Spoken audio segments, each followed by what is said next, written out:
Who's the most popular politician on the left? AOC? One of, but who's Bernie is Bernie, yeah. Bernie is, I mean, he's not a capitalist, No, he's not, and he's also not president. He's not. But and never would be. But neither is Mamdani. No, but he will, trust me, he will be featured in the campaign commercials. But they're going to feature people. They boogeyman everybody. Yeah, but you don't have to boogeyman him. And on the other side, you have the guy running in New York, Mamdani, right? Yeah. Okay, who's like a straight-up communist. I mean, he is. He talks about, the things that communists... Bill Maher has been going after Mamdani again, and this time he is tearing apart what he calls Mamdani's socialist dream plans. And finally, New World Democrats must recognize that Zohran Mamdani is the future of the party. Unfortunately, it's the Republican Party. Get it? And if you missed his victory speech in last week's mayoral election in New York, don't worry. You'll see it in every attack ad for the next 2 years. In a brutal series of clips from Real Time, Bill Maher went after Mamdani's ideas about free grocery stores, free buses, and free schools, and the whole thing turned into a complete political bloodbath. Maher's criticism came fast, sharp, and completely unforgiving. He mocked the plans as unrealistic and disconnected from how the real world works. So, hit that subscribe button, and let's jump right into this story. Mamdani seems like a nice guy, and I congratulate him on an extraordinary political achievement. But before the whole left side of the country catches socialism fever, let's listen to the other big winner in last Tuesday's election, Virginia Governor-elect Abigail Spanberger, who, before the 24 election, said things like, if the party didn't shift to the center, we will get fucking torn apart. And we need to never use the word socialist or socialism ever again. Well, she was right, but they didn't listen. Typical, am I right, lady? Bill Maher is now giving what sounds like a serious warning to Democrats. According to Maher, if the Democratic Party rides the Mamdani wave all the way into 2028 and makes him their presidential nominee, they could be setting themselves up for disaster. Maher basically argues they might as well hand the election directly to Republicans with a giant bow on top. And honestly, he believes it would become one of the biggest self-inflicted political mistakes in modern history. Sure, Mamdani's loud and confident socialist message could excite progressive voters and fire up the far left. But Maher argues that is probably where the excitement stops. Once you move outside those deep blue political circles and enter real swing state America, the situation changes completely. Moderate voters could walk away. Independent voters, the people who usually decide elections, might instantly feel uncomfortable.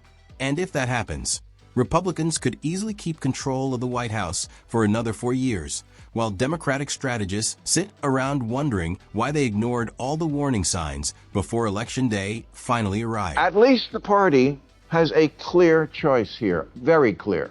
One wing is saying don't ever use the word socialist again, and one is saying, I am a democratic socialist.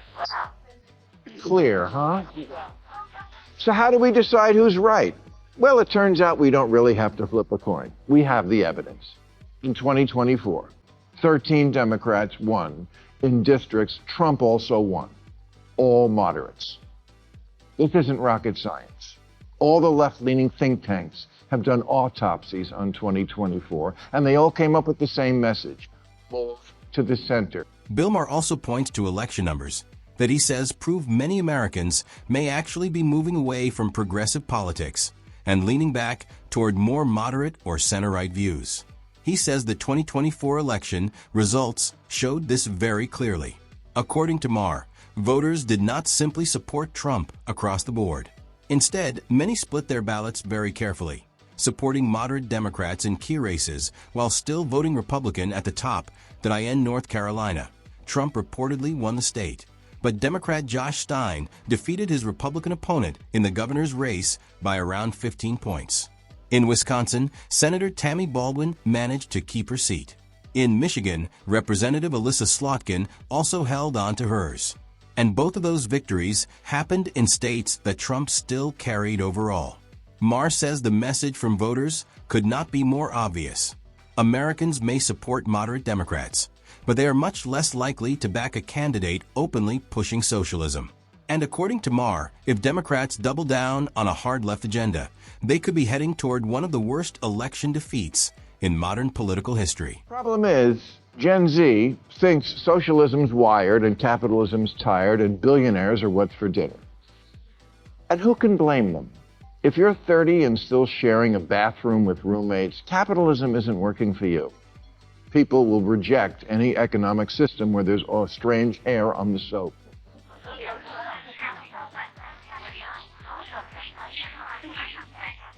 No one wants to be approaching middle age and still writing their name on food before they put it in the fridge. So they're quiet quitting capitalism and texting socialism that they're down. Bill Maher also brings up history, while arguing that socialist systems have often failed to live up to their promises when tested in the real world. He points to examples like the Soviet Union and Venezuela, saying those systems ended with serious economic and social problems instead. And Maher argues that many Americans already know this because they have watched these situations unfold across the world for decades. According to him, that is exactly why Mamdani could become such a major political problem for Democrats. Maher believes that the moment the Democratic Party officially puts Mamdani on the national stage as its main presidential candidate, millions of voters could immediately pull away. Moderates, independents, center-right voters, and even some Democrats who already feel frustrated with the party may instantly reject the idea. Maher argues they would not even stop to debate it for very long. They would simply head to the voting booth and vote against him in huge numbers. Here's capitalist South Korea at night from space. Here's socialist North Korea. Yeah. In 1990, Venezuela was wealthier than Poland. But then Poland, finally free of Soviet-style economics, went all in on capitalism. And now their economy is as big as Japan. And people there have high wages, low inflation, cars, vacations, homes. Meanwhile, Venezuela traded capitalism for Hugo Chavez's Socialism for the 21st Century, which turned out to be like socialism in the last century, or any century, a fucking mess. According to Bill Maher, the Democratic Party's shift towards socialism is becoming more and more shocking. He says the numbers and trends he discussed paint a rough picture for a party that seems determined to keep moving left without slowing down. And then Maher gives an opinion that may surprise some people. He says he would rather support politicians like Kamala Harris, Pete Buttigieg, or Gavin Newsom over Mamdani, Alexandria Ocasio-Cortez, or Bernie Sanders. Maher admits the first group strongly supports progressive and woke politics. But he argues they still understand one important thing, that capitalism, even with all its flaws, remains the strongest system for creating wealth and progress. According to Maher, the second group is completely different. He believes they are not only progressive, but are actively trying to push America towards socialism and completely reshape the country's economic system. And Maher says that is a line America should never cross. New York is New York. It's definitely the media capital, the financial capital. It is a bellwether like no other city is in this country. So don't tell me that who the mayor of New York is doesn't matter. Let me play devil's advocate for a second. Do you think, let's say, on the seize the means of production, do you think the mayor, that one person, if he is a democratic socialist, do you think that he would have power and influence to be able to, usher in socialism? Now, to be fair, Maher also raises a question many people ask. Could Mamdani actually turn America into a socialist country if he somehow became president? On the surface, that might sound dramatic or exaggerated. But Maher says the issue is more complicated than people think. He argues it would probably not happen all at once. Instead, it would happen slowly, little by little. According to Maher, a President Mamdani would not need to completely transform the country overnight. He could move things step by step through policies, government appointments, and executive decisions that slowly push the country further left. And Maher says one thing makes this even more concerning to him. He believes Mamdani would not be acting alone. Maher claims that many Democrats already openly support socialist-style ideas, meaning the political system inside the party could already be prepared to help move those policies forward. In Maher's view, getting Democratic politicians to support those ideas might not even be difficult anymore. And that, he argues, is what makes the situation so dangerous. Definitely has power and influence to elect J.D. Vance or whoever is the Republican candidate next time. It is a walking commercial for the Republican Party. I think the Republicans are going to... When you let the Democrats, socialists, and now they're actually calling themselves socialists, when you let them take over a major American city, this is what you get. The state-run grocery stores, which worked so well in Cuba and the Soviet Union and Venezuela, just bad ideas. And again, this ugly streak, streak of anti-Semitism. This is where Bill Maher's real concern becomes very clear. According to him, his biggest fear is not necessarily that America suddenly turns socialist overnight. What worries him most is the possibility that Democrats could completely destroy themselves politically by embracing socialism too openly and giving Republicans the perfect campaign weapon. Maher argues Republicans would immediately go into attack mode the second Democrats officially wrap themselves in a socialist image. And according to him, Republicans would barely even need to work hard because the messaging would create itself. Every campaign commercial, every debate, and every political rally would focus on the same warning. Democrats want more control, more government power, and a system that critics compare to places like Venezuela. Maher believes that message could hit hard with voters and create serious long-term damage for Democrats. Who's the most popular politician on the left? AOC? One of, but who's... Bernie is Bernie is, I mean, he's not a capitalist, No, he's not. And he's also not president. But never would be. But neither is Mamdani. No, but he will, trust me, he will be featured in the campaign commercials. They're going to feature people, they boogeyman everybody. Yeah, but you don't have to boogeyman him. He does it to himself. But they'll do it regardless. Nancy Pelosi, Hillary Clinton, Gavin Newsom. Yeah, but they make. I know, but it has. I think it was. Just have more weight when it's real. Now here is the point Bill Maher really seems focused on, and honestly, it is a strong political argument. Republicans usually try to turn almost every Democratic candidate into some kind of scary political villain. That has become normal in modern American politics. Maher points out that Republicans did it to Barack Obama, calling him radical and dangerous. They did it to Hillary Clinton, painting her as corrupt.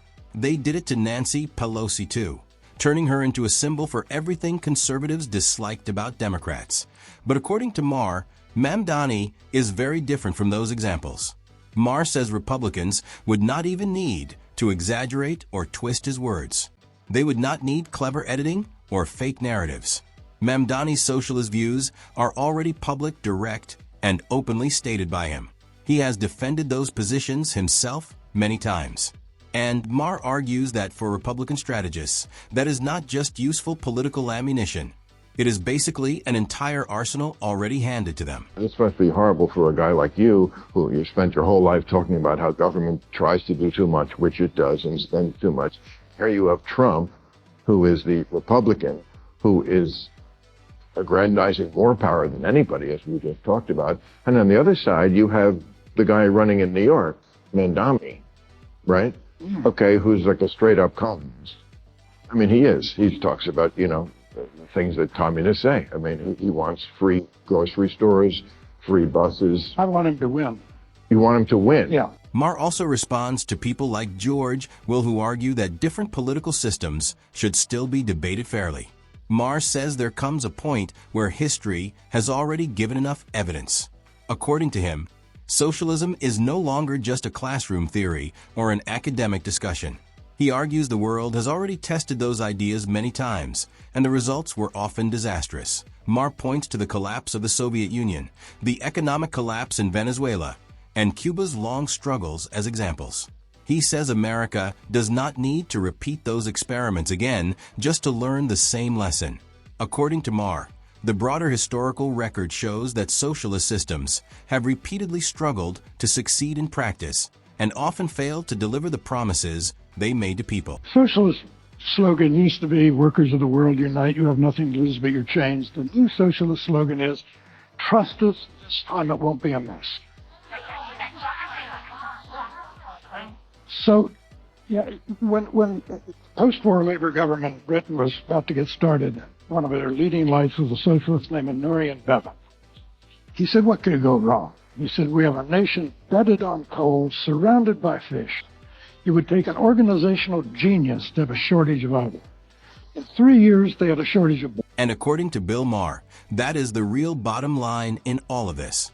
Maher, who has spent most of his life identifying as a liberal, is now warning Democrats as loudly as he can. And he believes the party would be making a major political mistake if they ignore those warnings. Maher says the polling numbers, historical examples, and voter reactions all seem to point toward the same conclusion. Socialist-style politics remain a very hard sell to much of the American public, no matter how strongly progressive activists defend them. Maher argues that if Democrats truly want to win back political power, they may need to move away from socialist messaging and return closer to the political center. He says voters want policies they feel comfortable supporting in real life, not ideas they view as extreme or risky.